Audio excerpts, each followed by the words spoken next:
examples of big policies that fizzle. So I think kind of as the verdict is, it's too early to give a verdict on Obama. I think that's true. It's also too early to call these a big victory. There's many questions about health care, lack of cost controls, whether the premiums are sufficient, the subsidies for premiums are going to be sufficient, whether this delay in benefits is going to be a big political problem, all sorts of questions that we don't know yet. We just don't know yet. So I guess I remain still skeptical if this hybrid package that he put together in the end will be what Medicare became or what Social Security became, similar with the stimulus. The magic of some of FDR and LBJ's program wasn't that they passed them, it was that they stuck. That's the magic of the program. And so that's the measure I think we need to look for, and we don't know. There's other areas of policy where I think you can be more critical. I think, you know, Obama did run a campaign, and Democrats ran a campaign very critical of the war on terrorism and how it was conducted. Thus far, the changes have been minimal. He pulled back on Guantanamo because of political pressure. He has accelerated one of the two wars that were being fought under President Obama. And by most accounts, the infrastructure of the war on terrorism remains the same. So if you were a critic in 2008, there's reason to be frustrated that we're essentially where we are. On the oil spill, we were talking, we had dinner before, the series of wonderful articles in another magazine, Rolling Stone, by Tim Dickinson, extremely critical of not just how President Obama kind of responded to the oil spill rhetorically, or didn't respond, but about how the policies of the administration basically mimicked what Bush had done. They were aware of the failures in terms of regulating offshore drilling. They didn't do anything. They were holding out offshore drilling as a chit for climate change. And another fascinating article talks about how right now President Obama has authorized more offshore drilling, including with BP, with more dangerous technology in other seas. So I think there are kind of reasons to at least question some of the policies. Finally, the final point is kind of, you know, I think in terms of, there's an argument that circulates that, you know, the situation's so difficult, how could we expect President Obama to do more? Given you need 60 votes, given how bad conservatism is in terms of a political force, and how the media works, how can you expect him to do more? I always hear that, and I take it with a grain of salt, because the old presidents didn't have it easy either. FDR faced a deeply divided Democratic Party. He didn't have to worry about Republicans, but those Southern committee chairmen, they controlled the committees. And if they didn't want a bill to come out, it wasn't going to come out. Same with Lyndon Johnson. You never even reached the point of a filibuster on most bills, not because it wasn't used, but because old Howard Smith of Virginia wouldn't let a bill to the floor because he had such tight control of the Rules Committee. When we were debating civil rights in '64, we weren't just talking about Tea Party activists at town halls. We were talking about, you know, brutal violence on the streets and the potential of civil insurrection. So I think, and students of conservatism have now looked how kind of conservatism was a much stronger force going all the way back into the 30s. So it's important to understand that great presidents have overcome some of the constraints that we see President Obama face.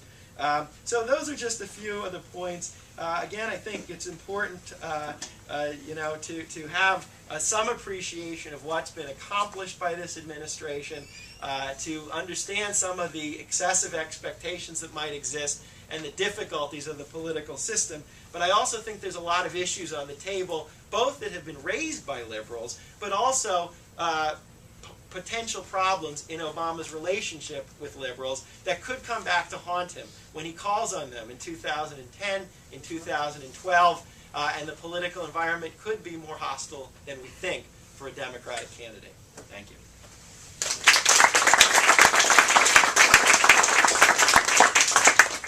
Thank you, Julian. Okay, there's two seats here for anyone going, gone. Okay. Our next speaker is on the board of Dissent, has written for Dissent on many topics, and most recently was in the Dissent collection on getting out of Iraq. He writes for Huffington Post on civil liberties and America's wars. David Bromwich is a professor of English at Yale and the editor of a selection of Edmund Burke's writings on empire, liberty, and reform. He's also written about the Bush Doctrine and the psychology of imperialism for Dissent. To create a degree of consensus which will take away excitement from possible debate in the future. I mean, I supported Obama in the last election. I contributed some petitions of work, and I expect to support him again. The attitude is much what Frederick Douglass said about the Republican Party of those years. It is the ark and all else is the sea. One feels that, but one feels that, I think, to a significant degree because of what a monstrous villainy the Republican Party has turned into in these years.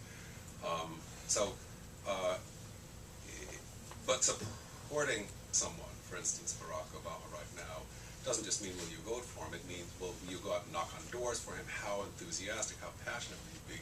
And I think it's quite natural for people who have shown enthusiasm for a politician to ask themselves the second time he comes around, well, what am I really getting when I get him? When we have Obama, what do we have?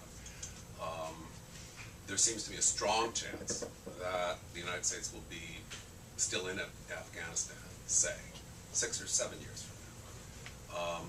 If so, Barack Obama's treatment of the Afghanistan war is one of the reasons. And people for whom the getting out of American force projection as we now know it in the Middle East was a major reason for voting for Obama are going to wonder for a while how much they want to support someone who's only strengthening those tendencies. Now, given that the alternative is so horrible, contingent support is likely. But I think these are the variables one is dealing with.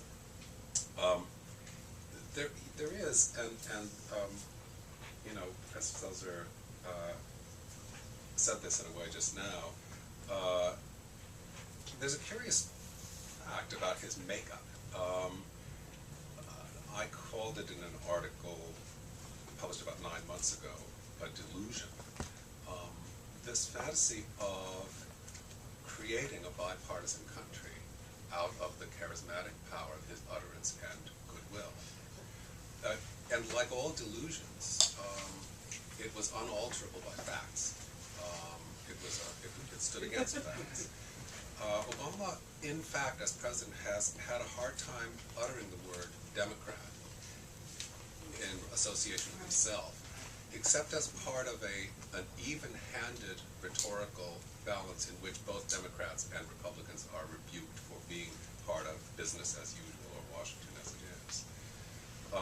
And I don't think he has necessarily helped Democrats by his evident embarrassment about being a Democrat. So, there is that when one talks about party support. What degree of pride does one take in the party that one belongs to? Now, let me begin 3/10 of the way into my life.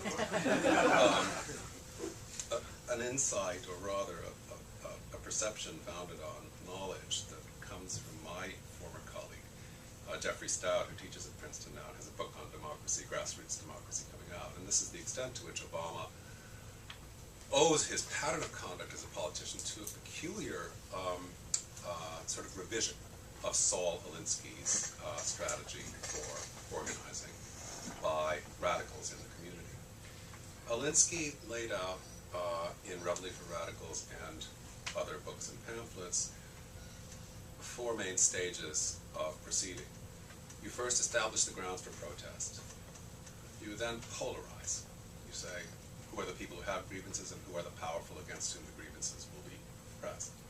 You then confront authority, and that is the 3rd stage, the stage of active conflict.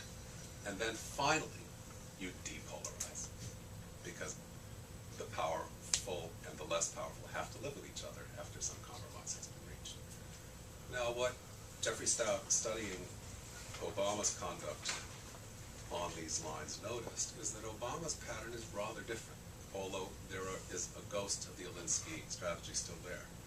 In every major campaign for reform that he is associated with, he begins by depolarization. Massive depolarization at the very beginning. He then summons to the table of bargaining all the relevant actors, including, very important, the strongest and most culpable, as friendly collaborators in the reform that he wants to make. He then picks the most